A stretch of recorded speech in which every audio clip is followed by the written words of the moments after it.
pretty much, if you're going to do something bad, it was in you already, because bad things have been happening for a lot longer than there was death metal or violent video games and the like. You know, violent media is a reaction to something that's part of human nature. You know, I mean, people are violent sometimes, unfortunately, and to me, it's a positive way to deal with it, is to go and, you know, mosh or something like that at a show instead of, you know, keeping it bottled up and then exploding and getting in a bar fight or something like that. I mean, I guarantee that by the time you're done slamming in the pit, you're not going to be in any mood for trouble.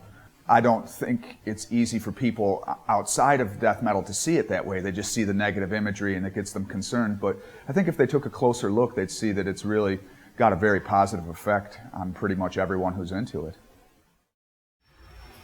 We give him a lot of freedom. You know, he's a very creative guy. He did a horror comic for years called Dead World, so we don't really have to give him all that much direction. We'll make suggestions. Sometimes if we have something specific in mind, we'll let him know, but generally we'll just give him song titles and the album title and say, here, see if you can think of something to do with this, you know.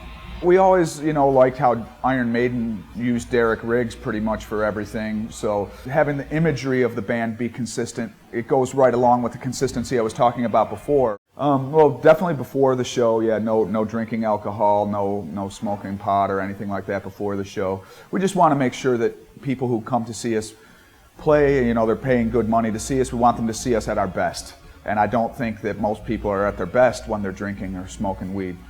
So, after the show, yeah, those things are fine, you know, if any of the guys want to do that. Personally, I'm borderline straight edge at this point in my life. Like, I don't smoke or drink or do any of that stuff. Yeah, the other guys unwind with a few beers.